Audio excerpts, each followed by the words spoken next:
Welcome back. ઉપરવાસમાં ભારે વરસાદના પગલે નવસારીની કાવેરી નદીમાં પૂર આવ્યું છે। ચીખલીમાં નદીના પાણી ઘૂસતા જળબંબાકારની સ્થિતિ સર્જાઈ છે।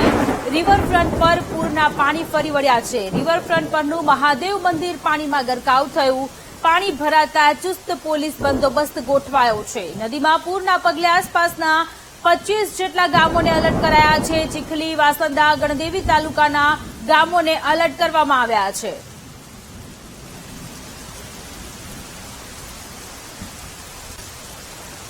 સંવાદદાતા ધ્રુવ આપણી સાથે લાઈવ જોડાયેલા છે। ધ્રુવ, ઉપરવાસમાં ધોધમાર વરસાદ પડ્યો, નવસારીમાં કાવેરી નદીના પૂર આવ્યા છે, ત્યાં કેવી સ્થિતિ છે નીચાણવાળા વિસ્તારોમાં?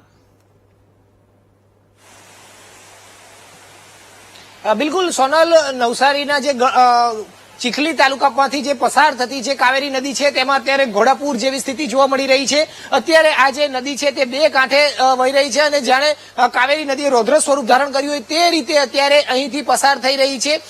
વાંસદામાં જે રીતે ભારે વરસાદ પડ્યો, વાંસદા, ધરમપુર સહિત જે વિસ્તારોમાં ભારે વરસાદ પડ્યો અને તેનું આવક જે છે તે સીધી કાવેરી નદીમાં જોવા મળી હતી અને કાવેરી નદીની આસપાસના જે નીચાણવાળા ગામો હતા ત્યાં પૂર જેવી સ્થિતિનું નિર્માણ થયું છે। વાંસદામાં જે રીતે વરસાદ પડ્યો તેને લઈને જે કાવેરી નદીનું જળસ્તર વધ્યું છે, જેને લઈ વાંસદા, ગણદેવી, ચીખલી સહિતના જે તાલુકાઓના 25 થી વધુ જે ગામો છે તેને એલર્ટ કરવામાં આવ્યા છે અને ત્યાં પાણી ઘૂસ્યા છે। તો બીજી તરફ અત્યારે આ જે દ્રશ્ય જોઈ રહ્યા છો તે ચીખલી તાલુકાના જે ચીખલીમાં આવેલો આ જે રિવરફ્રન્ટ છે તે પાણીમાં ગરકાવ થઈ ચુક્યો છે। રિવરફ્રન્ટની બાજુમાં જે આવેલું મહાદેવ મંદિર જે છે તે પણ પાણીમાં ગરકાવ થઈ ચુક્યું છે। તડકેશ્વર મહાદેવ મંદિર હાલ સંપૂર્ણ પાણીમાં ગરકાવ થઈ ચુક્યું છે। આજે જ શ્રાવણ ની શરૂઆત થઈ છે અને શ્રાવણના પહેલા જ શરૂઆતના સોમવારમાં કાવેરી નદીએ પોતાના જલથી મહાદેવનો અભિષેક અત્યારે અહીં કરતો જોવા મળ્યો છે।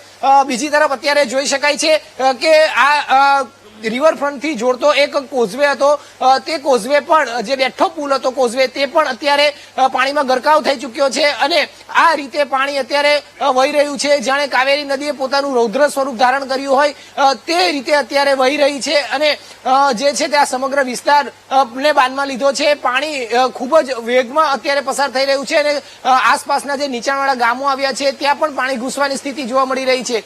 બીજી તરફ આ જે રિવરફ્રન્ટમાં પાણી આવવાને લઈને અહીં ચુસ્ત પોલીસ બંદોબસ્ત પણ ગોઠવાયો છે અને પોલીસ બંદોબસ્તને લઈને અહીં લોકો જે છે તે અવરજવર ન કરી શકે, નદી સુધી ન પહોંચી શકે તે માટે પણ ખાસ ધ્યાન આપવામાં આવી રહ્યું છે। જે રીતની અત્યારે સ્થિતિ સર્જાઈ છે તે સ્થિતિને લઈને અત્યારે હાલ અહીં પરિસ્થિતિ ખૂબ જ તંગ જોવા મળી રહી છે। ભાઈ, તમે જણાવશો શા માટે અહીં ઉભા છો અને કેટલા ટાઈમથી ઉભા છો? અમારે આ રોજના અત્યારે 3 દિવસથી અહીંયા બંદોબસ્ત રહે છે। આ નદીમાં આજે ઓવારો છે ત્યાં નજીકમાં કોઈ જાય નહીં અને કોઈ જાનહાનિ નહીં થાય તે માટે અમારો અહીંયા બંદોબસ્ત ગોઠવેલો છે। કઈ રીતનું પાણી જોઈ રહ્યા છો, કેવું વહેતું હતું? પાણી અત્યારે 2-3 દિવસથી આવું જ છે। ગઈકાલે સાંજે આ મંદિરના ઓટલા સુધી પાણી આવી ગયેલું હતું। તો લોકો અહીંયા આવતા હોય તો એને કઈ રીતે ખાસ કરીને બચાવવામાં કે રોકવામાં આવી રહ્યા છે? રોકવામાં તો એવું છે ને કે મોટા ભાગે અત્યારે હું પૂજા પાઠના સમયગાળો ચાલે એટલે બધા ફૂલ આ તે બધું વિસર્જન કરવા આવે એટલે એ લોકોને નજીકમાં ન જવા દેતા અહીંયા સાઈડ જે રેલિંગ લાગેલી છે ત્યાંથી જ અંદર નાખી દે છે। બિલકુલ, એટલે અત્યારે જે રીતની સ્થિતિ જોવા મળી છે આ કાવેરી નદીના આ દ્રશ્ય છે અને કાવેરી નદી જે ચીખલીમાંથી પસાર થઈ રહી છે ત્યારે જે રિવરફ્રન્ટ આવ્યો છે તે આખો પાણીમાં ગરકાવ થઈ ચુક્યો છે। હાલ અત્યારે પણ આ જે દ્રશ્ય છે તે જોવા મળી રહ્યા છે। કાવેરી નદીના આ દ્રશ્ય છે જાણે નદીએ રૌદ્ર સ્વરૂપ ધારણ કર્યું હોય તે રીતે અત્યારે વહી રહી છે અને આ જે સ્થિતિને લઈને કેટલાક નીચાણવાળા જે ગામો જે છે ત્યાં અત્યારે પૂર જેવી સ્થિતિનું નિર્માણ થયું છે। આ ઓવારો છે અને ઓવારાના પહેલા પગથિયા સુધી અત્યારે પાણી અહીંથી પસાર થઈ રહ્યું છે। હાલ તો થોડા પાણી ઓછા થયા છે, ઉપરવાસમાં થોડો વરસાદે જોર ઓછું થયું છે જેને લઈને કાવેરી નદીનું પાણીનું સ્તર થોડું નીચું થયું છે। ગત રોજ આની કરતા વધુ પાણી હતું પરંતુ હજુ પણ જે રીતે પાણી વહી રહ્યું છે તે ભયજનક સપાટી કરતા વધુ રૌદ્ર સ્વરૂપે વહી રહ્યું છે અને તેને જ લઈને અત્યારે જે નીચાણવાળા ગામો જે છે ત્યાં તંત્ર એલર્ટ છે। તંત્ર જ્યાં જરૂર પડે ત્યાં સુરક્ષા પણ પહોંચાડી રહ્યું છે।